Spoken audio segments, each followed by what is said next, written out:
వంగి వంగి దండాలు పెట్టారు. అరచేతిలో వైకుంఠం చూపించారు. గెలిపిస్తే అద్భుతాలు చేస్తామన్నారు. అధికారం అందుకోగానే అరాచక పాలన మొదలుపెట్టారు. విధ్వంసం, మహావిధ్వంసం. ఆంధ్రప్రదేశ్లో అన్ని వ్యవస్థలను నాశనం చేసి ప్రజల మీద పగ సాధిస్తున్న రీతిలో పాలన చేస్తోంది కూటమి ప్రభుత్వం. అందుకే రైతుల నుంచి విద్యార్థుల దాకా, కార్మికుల నుంచి ఉద్యోగుల దాకా అన్ని వర్గాలు అల్లాడిపోతున్నాయి. సంక్షేమం ఊసేలేదు, అభివృద్ధి జాడలేదు, పెట్టుబడుల ప్రస్తావన లేదు. అప్పులకు, అరాచకాలకు, అవినీతికి నిలయంగా ఆంధ్రప్రదేశ్ని తయారు చేసేశారు. 23 నెలలు, కేవలం 23 నెలల్లో ఆంధ్రప్రదేశ్ని అతలాకుతలం చేసేసింది కూటమి పాలన.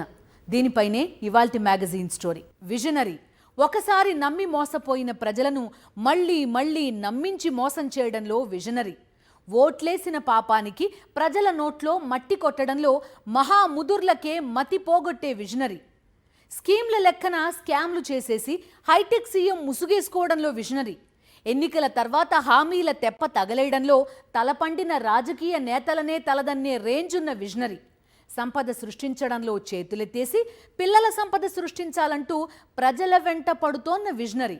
నమ్మించి నిలువునా ముంచడంలో ఇన్ని తెలివితేటలున్న చంద్రబాబు పాలనలో ఆంధ్రప్రదేశ్ని అరాచక ప్రదేశ్గా మార్చిపారేశారు. ఏపీ బ్రాండ్ ఇమేజ్ని డ్యామేజ్ చేయడం దగ్గర నుంచి మొదలు పెడితే ఏపీని ఆర్థిక సంక్షోభంలోకి నెట్టేయడం దాకా కేవలం 23 నెలల్లో అన్ని రకాలుగా రాష్ట్రాన్ని సర్వనాశనం చేసి పారేశారు. ఆంధ్రప్రదేశ్లో ఏం జరుగుతోంది? 23 నెలల క్రితం ఇదే ప్రశ్న వేస్తూ దేశమంతా అత్యంత ఆసక్తిగా జగన్మోహన్ రెడ్డి పాలనను గమనించేది. ఏపీలో జగన్ ప్రభుత్వం అమలు చేసే సంస్కరణలు, పథకాలు, అభివృద్ధి ప్రణాళికలను అనేక రాష్ట్రాలు తమ రాష్ట్రాల్లో ప్రవేశపెట్టేవి. జగన్ పాలనను అబ్బురపడుతూ దేశం మొత్తం గమనించేది. మరిప్పుడు పరిస్థితి ఏంటి? ఆంధ్రప్రదేశ్లో ఏం జరుగుతోందన్న ప్రశ్నతో దేశమంతా ఇటువైపు చూస్తోంది. కాకపోతే ఆసక్తితోనో అబ్బురపడుతూనో కాదు, భయంగా. అరాచకాలు, అప్పులు, అవినీతి ఇలా అనేక కోణాల్లో దేశ ప్రజలంతా ఉలిక్కి పడేలా చంద్రబాబు ప్రభుత్వం పాలన చేస్తోంది. 23 నెలలుగా అన్ని రంగాలను నిర్వీర్యం చేసి పారేసి రాష్ట్రాన్ని పునర్నిర్మించడానికి 23 నెలల సమయం పట్టిందంటోన్న చంద్రబాబును చూసి తలలు పట్టుకుంటున్నారు ఏపీ ప్రజలు. అదే సమయంలో గత 23 నెలలుగా కూటమి ప్రభుత్వం సాగించిన పాలనను తలుచుకొని మరో 3 ఏళ్లు ఎలా తట్టుకోవాలని 5.5 కోట్ల మంది అల్లాడిపోతున్నారు. విద్యార్థులు, రైతులు, ఉద్యోగులు, మహిళలు, నిరుద్యోగులు, వ్యాపారులు. ఆ వర్గం ఈ వర్గం అని లేదు, ఆ రంగం ఈ రంగం అని లేదు. చంద్రబాబు పాలనలో తొలి రోజు నుంచి విధ్వంస రచన జరుగుతూనే ఉంది. చంద్రబాబు పాలన ఏ స్థాయిలో అరాచకాలకు, కుట్రలకు కేంద్రంగా మారిందో చెప్పటానికి ఒకే ఒక ఉదాహరణ. తన రాజకీయ ప్రయోజనాల కోసం ఏకంగా తిరుమల లడ్డు మీదే కుట్రలు చేయటం. ప్రజలను, నాయకులను, పార్టీలను ఇలా చెప్పుకుంటూ పోతే వాళ్ళు వీళ్ళు అని కాదు, నమ్మిన ప్రతి ఒక్కరిని నయవంచన చేయటంలో చంద్రబాబు ట్రాక్ రికార్డుకి దరిదాపుల్లోకి వచ్చే నాయకుడెవ్వరూ దేశంలోనే లేడు. అయితే ఈసారి చంద్రబాబు మరింత తెగించారు. ఏకంగా దేవదేవుడి పవిత్రతను అపహాస్యం చేసే పన్నాగం పన్ని ప్రపంచ వ్యాప్తంగా ఉన్న భక్తుల చేత చీకొట్టించుకుంటున్నారు. అందుకే కూటమి ప్రభుత్వ అరాచకాల గురించి చర్చ సాగే వేళ ప్రజలంతా కనీసం పాప భీతి అన్నది కూడా లేకుండా ఆ వెంకటేశ్వర స్వామి మీదే కుతంత్రాలు చేసిన మహాపాపాన్ని తలుచుకుంటున్నారు. దేవుడి మీద భక్తి లేదు, భయమూ లేదు. అలాంటి వ్యక్తి ఇక ప్రజల ఆలన పాలన ఏం పట్టించుకుంటారని చర్చించుకుంటున్నారు. తిరుమల లడ్డూలో జంతువుల కొవ్వు కలవలేదు, తిరుమల లడ్డూలో పంది కొవ్వు కలవలేదు, తిరుమల లడ్డూలో చేప నూనె కలవలేదు, తిరుమల లడ్డూ పవిత్రతకి ఎలాంటి భగ్నం కలగలేదు. సిబిఐ సిట్ తేల్చి చెప్పింది, లడ్డూలో జంతువుల కొవ్వు అన్నది కేవలం చంద్రబాబు కొవ్వెక్కిన కూతలు, కుట్రలే అని ప్రపంచానికి తెలిసిపోయింది. తర్వాత ఏం జరిగింది? ఎవరూ ఊహించని విధంగా మరింత రాక్షసంగా, మరింత పైశాచికంగా ఆ వెంకటేశ్వర స్వామి పవిత్రతను అపహాస్యం చేసే స్థితికి దిగజారిపోయింది చంద్రముఠ. తిరుమల లడ్డూలో బాత్రూమ్స్ క్లీన్ చేసే కెమికల్స్ అంటూ చంద్రబాబు చేసిన ఆరోపణలు విని ఇంత నీచమైన స్వభావం ఉన్న మనుషులు కూడా ఉంటారా అని హిందూ సమాజం అంతా నిర్ఘాంతపోయింది. ఒకే అబద్ధాన్ని 100 సార్లు చెప్తే ప్రజలు నమ్మేస్తారన్న సిద్ధాంతాన్ని నమ్ముకునే ఎల్లో బ్యాచ్ తొలి నుంచి కుట్రలు చేస్తూ వచ్చింది. అందుకే తిరుమల లడ్డు విషయంలోనూ పదే అదే విషాన్ని కక్కుతోంది చంద్రముఠ. ఎన్నికల ముందు సూపర్ 6, బాబు ష్యూరిటీ, భవిష్యత్తుకు గ్యారంటీ అంటూ ఎడాపెడా హామీలిచ్చారు. 3,000 నిరుద్యోగ భృతి, 20 లక్షల ఉద్యోగాలు, మహిళలకు నెలకు 1,500 ఆర్థిక సాయం వంటివి ఎన్నో చెప్పి అధికారంలోకి వచ్చాక వాటి గురించి మర్చిపోయారు. ఇప్పటి వరకు నిరుద్యోగ భృతి ఊసేలేదు. 20 లక్షల ఉద్యోగాలు సృష్టించకపోగా ఉన్న ఉద్యోగాలను కూడా పీకేశారు. అసలు ఉద్యోగాలే లేకుండా జాబ్ క్యాలెండర్ విడుదల చేసిన ఘనత చంద్రబాబుది. చంద్రబాబు పాలనలో రాష్ట్రం తీవ్ర ఆర్థిక సంక్షోభంలోకి వెళ్లిపోయింది. ఇక ఉచిత బస్సు ప్రయాణం అంటూ ఎన్నికల వేళ ఊదరగొట్టినా అధికారంలోకి వచ్చిన 15 నెలల వరకు ఉచిత బస్సు ప్రయాణం అమలు చేయలేదు. చివరకు 2025 ఆగస్టు 15 నుంచి ఈ పథకాన్ని తూతు మంత్రంగా ప్రారంభించారు. ఆర్టీసీలో 16 కేటగిరీల బస్ సర్వీసులు ఉండగా కేవలం 5 కేటగిరీ సర్వీసుల్లోనే అమలు చేస్తున్నారు. ఇప్పుడు పూర్తిగా ఉచిత బస్సు ప్రయాణాన్ని ఎత్తేసే కుట్రకి తెరతీశారు. ఆర్టీసీలో 100% ఈ బస్సులను ప్రవేశపెట్టే విధానానికి ఏపీ ప్రభుత్వం ఆమోదం తెలిపింది. అది కూడా పూర్తిగా ప్రైవేట్ కార్పొరేట్ సంస్థల ద్వారానే ప్రవేశపెడతామని చెప్తోంది. ఈ బస్సుల్లో ఇప్పటికే ఉచిత ప్రయాణం అమలు కావటం లేదు కాబట్టి కొత్తగా ప్రవేశపెట్టబోయే బస్సుల్లోనూ అదే నిబంధన వర్తించనుందనేది సుస్పష్టం. అలానే ఆర్టీసీని ప్రైవేటు పరం చేయడానికి కూడా చంద్రబాబు ప్రభుత్వం తహతహలాడుతోంది. గత 23 నెలలుగా చంద్రబాబు చేస్తూ వచ్చిన మరో బీభత్సం క్రెడిట్ చౌర్యం. పక్క వాళ్ల మేధస్సుని, దార్శనికతని తన ఖాతాలో వేసుకోవటం. హైదరాబాద్ ని నేను డెవలప్ చేశానంటూ మొదలుపెట్టిన ఈ క్రెడిట్ చౌర్యం ఇప్పుడు జగన్ పథకాలను, జగన్ సంస్కరణలను, జగన్ విజనరీని నిస్సిగ్గుగా చౌర్యం చేసేదాకా వచ్చేసింది. చంద్రబాబు ప్రభుత్వ అరాచక పాలనతో ఏపీలో పెట్టుబడులు పెట్టడానికే పారిశ్రామికవేత్తలు భయపడి పారిపోతున్నారు. చివరకు తండ్రి కొడుకులిద్దరూ దావోస్ దాకా వెళ్లి కాళ్ల వేళ్ల పడ్డా ₹1 పెట్టుబడి ఏపీకి రాలేదు. ఈ నేపథ్యంలో జగన్ సాధించిన పెట్టుబడులు, ప్రాజెక్టులను తమ ఖాతాలో వేసుకుంటూ ప్రజల్ని మరోసారి మోసం చేయడానికి కుట్రలు పన్నుతున్నారు చంద్రబాబు, లోకేష్. జగన్ అన్న ఇళ్లు, గూగుల్, అదాని, భోగాపురం, మిట్టల్ స్టీల్ ఇలా జగన్ ప్రభుత్వం సాధించిన ప్రాజెక్టులు, పెట్టుబడులను తన ఖాతాలో వేసేసుకున్నారు చంద్రబాబు. నిస్సిగ్గుగా చంద్రబాబు చేస్తున్న ఈ క్రెడిట్ చౌర్యం చూసి దేశ ప్రజలంతా నవ్వుతున్నారు. గత 23 నెలలుగా ఆంధ్రప్రదేశ్లో సంక్షేమం ఊసేలేదు, అభివృద్ధి జాడలేదు. జగన్మోహన్ రెడ్డి తీసుకువచ్చిన పథకాల అమలు లేదు, సంస్కరణల కొనసాగింపు లేదు. వీటన్నింటికి తోడు ఇప్పుడు చంద్రబాబు కొత్త నినాదం ఎత్తుకున్నారు. ఎన్నికల వేళ సంపద సృష్టించి చూపిస్తానంటూ ఊదరగొట్టిన చంద్రబాబు అధికారంలోకి రాగానే చేతులెత్తేసి పిల్లల సంపదని ప్రజలు సృష్టించాలంటూ కొత్త రాగం అందుకున్నారు.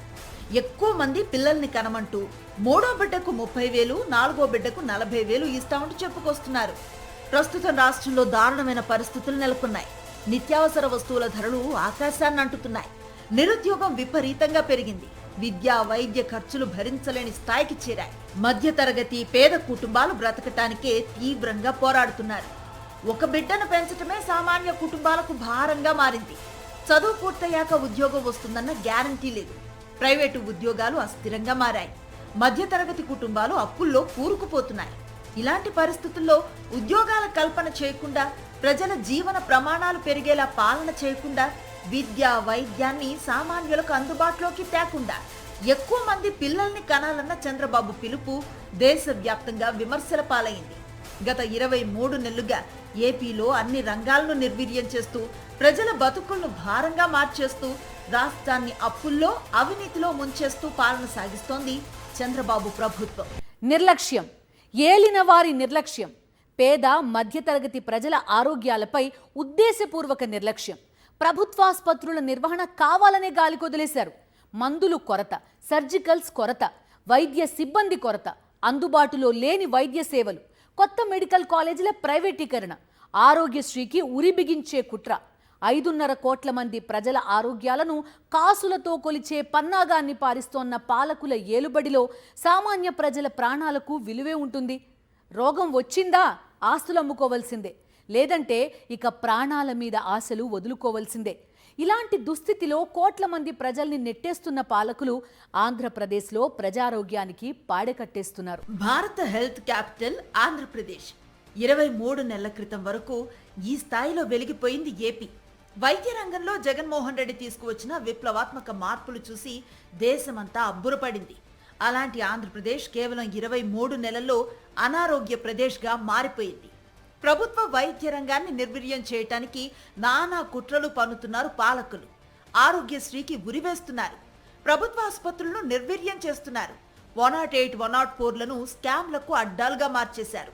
అలానే మెడికల్ కాలేజీల ప్రైవేటీకరణ కుట్రలకు మళ్లీ పదును పెడుతున్నారు. 10 కొత్త మెడికల్ కాలేజీలను ప్రైవేటీకరణ చేయటానికి, ప్రైవేటీకరణ ముసుగులో పచ్చముఠాకి కట్టబెట్టడానికి ఇప్పటికే ఎన్నో కుతంత్రాలు పన్నారు. ఆంధ్రప్రదేశ్లో పేద మధ్యతరగతి ప్రజలకు వైద్య విద్య అయినా ఉచిత ఆధునిక వైద్యమైన అందుబాటులో ఉండదని, అవి రెండు డబ్బున్నోళ్లకి మాత్రమే అని ఇప్పటికే అనేక సార్లు చాటి చెప్పింది చంద్రబాబు ప్రభుత్వం. మెడికల్ కాలేజీల ప్రైవేటీకరణపై జగన్మోహన్ రెడ్డి సమర గర్జన చేయటంతో మెడికల్ కాలేజీల టెండర్లలో ప్రైవేట్ సంస్థలు పాల్గొనలేదు. భవిష్యత్తులో రాబోయేది వైఎస్ జగన్మోహన్ రెడ్డి ప్రభుత్వమే అని విశ్వసించిన ప్రైవేట్ సంస్థలు మెడికల్ కాలేజీల వైపు కూడా చూసే సాహసం చేయలేదు. దీంతో ప్రైవేటీకరణ ప్రక్రియ 6 నెలల పాటు స్తబ్దుగా ఉంది. తర్వాత మళ్లీ చంద్రబాబు వైద్య ఆరోగ్య శాఖ అధికారులతో సమావేశాన్ని నిర్వహించి 10 మెడికల్ కాలేజీలను ప్రైవేట్ సంస్థలకు ధారాదత్తం చేయాలని ఆదేశించారు. దీనిపై అన్ని వర్గాల ప్రజల నుంచి తీవ్ర ఆగ్రహం వ్యక్తమవుతోంది. అధికారంలోకి వచ్చిన నాటి నుంచి చంద్రబాబు ప్రభుత్వం ఈ మెడికల్ కాలేజీలను ప్రైవేటు పరం చేయడానికి అనేక ప్రయత్నాలు చేస్తోంది. 72 ఏళ్లలో గత ప్రభుత్వాలు 11 మెడికల్ కాలేజీలు నిర్మిస్తే ఒక్క జగన్మోహన్ రెడ్డే తాను ముఖ్యమంత్రి అయిన మొదటిసారి ఒకేసారి 17 కొత్త ప్రభుత్వ మెడికల్ కాలేజీల ఏర్పాటుకు శ్రీకారం చుట్టారు. 8,500 కోట్ల రూపాయలకు పైగా నిధులు కేటాయించి పనులు వేగవంతం చేయించారు. కరోనా సంక్షోభం తీవ్ర సవాళ్లు విసిరినప్పటికీ 2023 సెప్టెంబర్ కల్లా 5 మెడికల్ కాలేజీల నిర్మాణం పూర్తి చేయటమే కాకుండా ఒకేసారి వాటిని ప్రారంభించారు. విజయనగరం, రాజమండ్రి, ఏలూరు, మచిలీపట్నం, నంద్యాల మెడికల్ కాలేజీల్లో అలా 2023లో తరగతులు ప్రారంభమయ్యాయి. చంద్రబాబు అధికారంలోకి రాగానే పులివెందుల మెడికల్ కాలేజీకి కేటాయించిన సీట్లు తమకు అవసరం లేదంటూ ప్రభుత్వ పరంగా లేఖలు రాశారు. మరో 10 మెడికల్ కాలేజీల నిర్మాణాలు తుది దశలో ఉన్నాయి. కొద్దిపాటి ఖర్చు చేస్తే అవి కూడా అందుబాటులోకి వస్తాయి. ఈ కాలేజీలన్నీ అందుబాటులోకి వస్తే రాష్ట్రంలో ప్రతి జిల్లా కేంద్రానికి ఒక మెడికల్ కాలేజ్ ఉంటుంది. ఏజెన్సీ ప్రాంతంలోనూ సూపర్ స్పెషాలిటీ ఆసుపత్రులు అందుబాటులోకి వస్తాయి. అప్పుడు ఆరోగ్య రంగంలో ఏపీ దేశంలోనే అగ్రగామిగా ఉండేది. అయితే ఇంత అద్భుతమైన అవకాశాన్ని చంద్రబాబు నాయుడు కేవలం జగన్మోహన్ రెడ్డిపై కక్షతో కాలరాసేయాలని నిర్ణయించారు. ప్రభుత్వ మెడికల్ కాలేజీలన్నింటినీ పచ్చ కూటమికి చెందిన అనుయాయులకు చిల్లర పైసలకు తెగ నమ్మేయాలని నిర్ణయించారు. వేలాది కోట్ల విలువ చేసే ఆస్తులున్న ఈ మెడికల్ కాలేజీలను కారు చౌకగా అమ్మటం ద్వారా వైద్య రంగాన్ని చావు దెబ్బతీస్తున్నారు. మరోవైపు ప్రభుత్వ ఖజానాకు గండికొట్టి సొంత ఆస్తులు పెంచుకునేందుకు అయిన వాళ్లకు దోచి పెడుతున్నారు. అలానే గత 23 నెలలుగా చంద్రబాబు పాలనలో దారుణంగా నాశనమైంది ప్రభుత్వ పాఠశాలలు. జగన్మోహన్ రెడ్డి పాలనలో 73,000 కోట్ల రూపాయలతో ప్రభుత్వ పాఠశాలలను ఆధునీకరించారు. పేద విద్యార్థులకు ఇంగ్లీష్ మీడియంతో పాటు ఆధునిక విద్యని అందుబాటులోకి తెచ్చారు. చంద్రబాబు అధికారంలోకి వచ్చాక సర్కార్ బడులకు మళ్లీ గ్రహణం పట్టింది. ఆంధ్రప్రదేశ్లో విద్య, వైద్యం కోటీశ్వరులకు మాత్రమే అని చాటి చెప్పడానికి 23 నెలలుగా కుట్రలు చేస్తూనే ఉంది కూటమి సర్కార్. నోరు తెరిస్తే అబద్ధాలు, అడుగు వేస్తే అప్పులు, ఆలోచనల నిండా కుట్రలు, ఆచరణలో అన్ని వైఫల్యాలు, విశ్వసనీయతకి ఆమడ దూరం, నిజాయితీ అన్నది పూర్తిగా నిషేధం, సృజనాత్మకత శూన్యం, విలువలన్నవి వినకూడని మాటలు, పాలన అంటే పగబట్టడం, పగ తీర్చుకోవడం. ఈ లక్షణాలన్నీ ఉన్న వ్యక్తి పాలకుడైతే పరిస్థితి ఎలా ఉంటుంది? ఆంధ్రప్రదేశ్ దీనస్థితిలా ఉంటుంది. 23 నెలల క్రితం ఏపీ పేరు వినబడితే అబ్బురపడుతూ చూసిన దేశ ప్రజలు ఇప్పుడు నివ్వెరపోతూ చూస్తున్నారు.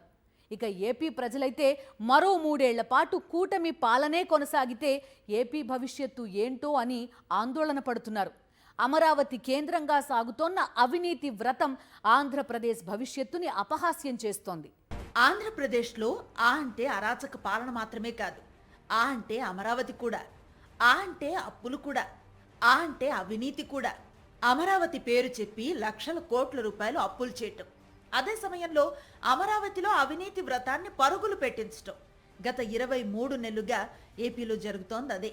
ఇకపై అంతకు మించి అప్పులు, అవినీతి పర్వం అమరావతి కేంద్రంగా సాగనుందని సామాన్య ప్రజల నుంచి రాజకీయ విశ్లేషకుల దాకా తేల్చి చెప్తున్నారు.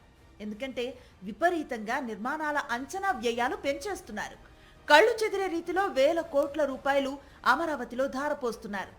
భవనాల అద్దాలకే 2,540 కోట్ల రూపాయలు ఖర్చు చేయడానికి చంద్రబాబు ప్రభుత్వం రెడీ అయ్యిందంటే అమరావతి పేరుతో ఆంధ్రప్రదేశ్ని ఎంతగా ముంచేయటానికి రెడీ అయ్యారో అర్థం చేసుకోవచ్చని పరిశీలకులు స్పష్టం చేస్తున్నారు.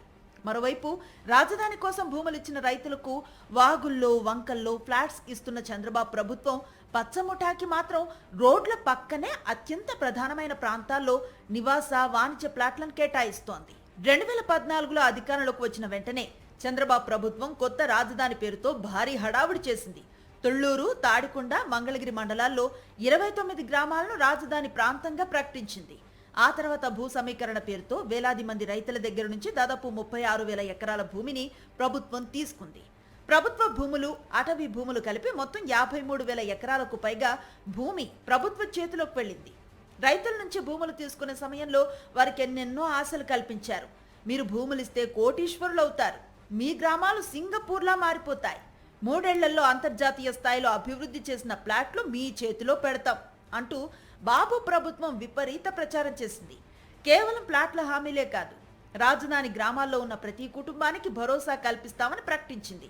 ఇంటికో ఉద్యోగం, గ్రామాల అభివృద్ధికి ప్రత్యేక నిధులు, నిరుద్యోగులకు వడ్డీ లేని రుణాలు, ఉచిత విద్య, ఉచిత వైద్యం, జాతీయ ఉపాధి హామీ పనులు, ఇలా ఎన్నో హామీలు అప్పట్లో ఇచ్చారు.